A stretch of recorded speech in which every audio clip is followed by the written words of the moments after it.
Right? But over time, banks have found a way to get paid by you using your Bitcoin. So Coinbase and PNC Bank made an agreement that now you can pay your bills through Coinbase, through PNC. Visa card right now is working with Coinbase and Binance so that if you have a credit card payment, you can use that with your Bitcoin. So banks are finding a way to get a piece of your Bitcoin if you have it. But it was first created just to be a payment system where I have money, I send it to you with no fees. Now, that was the whole thought process behind Bitcoin. But when banks get involved, banks' number one job is to make money, then help their shareholders, but first make money. And that's what they're doing. Why do people believe in it? So it's freedom and decentralization. Again, decentralization means nobody is over it. It's just yours and you have all the power, but that has changed. The federal government is buying Bitcoin in droves. The federal government's estimated by the 2028, we're going to have the most Bitcoin in the world, which is like, again, think about having all the gold in the world as a power play. Yeah, so it's not centralized. America is leaning into Bitcoin. That's why Bitcoin is going up, and Bitcoin is going to continue to go up because you're going to have more banks, more countries buy Bitcoin. Texas has now a Bitcoin reserve.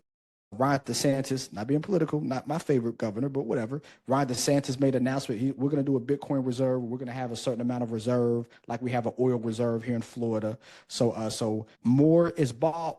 Then, of course, when a lot of people buy something, what happens? It goes up. And when they're buying it, they're not like me and you that's buying a couple $100 here or there. They're buying, millions of dollars worth, right? So yeah. So borderless transactions, you could send your Bitcoin from here to Africa, theoretically speaking, with no fee until the banks get involved. You can't do that with a bank. With a bank, if I want to send money to a bank in Africa, then it's going to be fees involved. It's going to be the SWIFT system. It's going to take 24 to 48 hours. I got to call a person, verify. They got to send me a code on my phone. They got to get it, send it to a phone.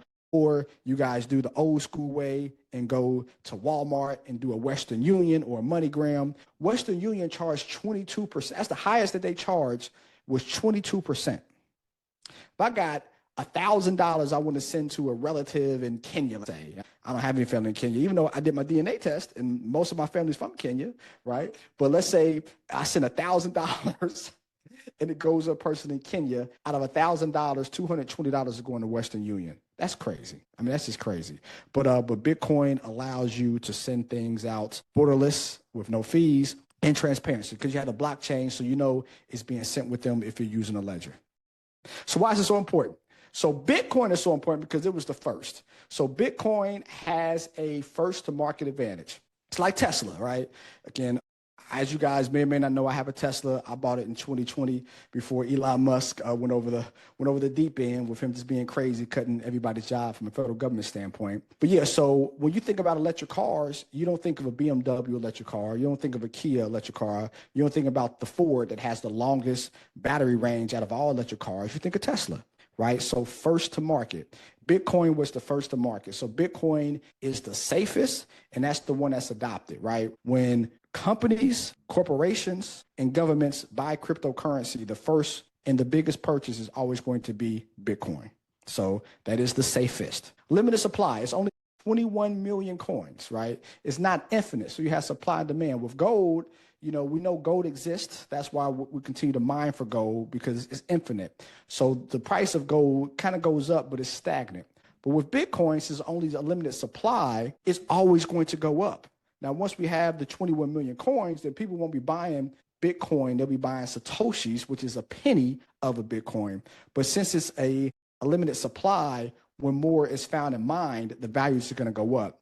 That's why when people think that Bitcoin is going to be at $1 million a coin, I'm like, it's going to go up way more than that throughout history. But I think over the next 10 years, very, very easy. Right now it's at 115,000 a coin. So you think about something that's 115,000, it gets to $1 million. Again, that's a 800% gain. It's just crazy. And again, it's seen as digital gold. So when you think about Bitcoin, just look at it as digital gold. Regulations. It was three bills passed by Congress 2 weeks ago. One said that cryptocurrency, more importantly, Bitcoin and Ethereum, is a commodity, not a stock. Meaning that if you buy a stock, you have to go through SEC regulation, and there's a lot of scrutiny involved when that stock hits IPO. Well, with Ethereum And with Bitcoin, it is no scrutiny. It's like a commodity, which is gold, right? So we can buy gold with basically no repercussion. We can buy and sell gold. It's not a lot of regulations, right? Dollars, when people do Forex, which I would strongly recommend nobody ever do Forex. Forex trading, it's I'm not gonna say it's a scam, but less than 2% of people who do Forex trading actually make money. So don't ever think about doing Forex, in my opinion. But Forex is like a commodity because it's dollars. You're buying different currencies, different dollars. So you say, hey, I think the peso is worth $1, and I think it's going to go up to $103. I'm going to buy the peso. You're basically buying different currencies. You're basically buying different people's dollars. Now, Bitcoin is a commodity like gold or like currency. So it's not scrutinized. So again, banks can, house it without having to go through the SEC.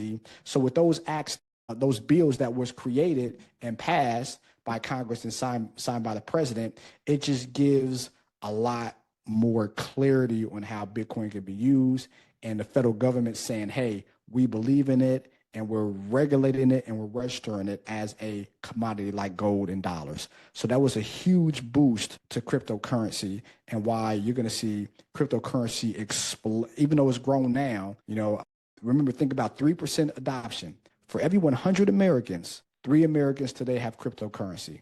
Even if that goes to 10, goes from 3 people to 10 people, that is a 300% increase. Cryptocurrency is going to explode growth-wise. So everybody on this call, if you have it or not have it, you're not late, you're early. If you think about baseball, right, it's 9 innings in baseball. I believe we're like in the second, maybe third inning of cryptocurrency.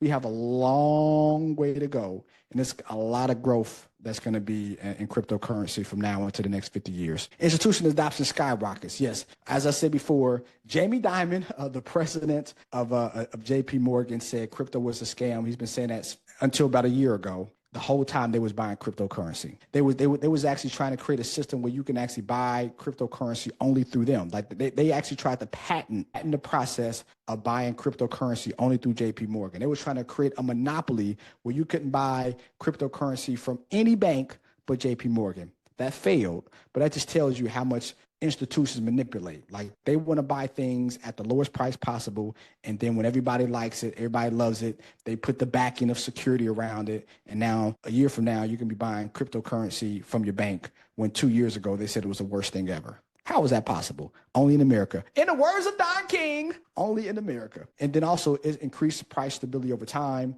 So because more people buy it, and now the government's buying it, states are buying it, countries are buying it, the price is not going to go up or down as much. It's going to go up and down, but you won't have those huge up and down swings like you did 4, 5, 6 years ago. Like I remember in 2021, Bitcoin went down by 65% like in 2 months. It was just like, oh my gosh, it's crazy. It was a great buying opportunity. You will never see Bitcoin go down by 65%.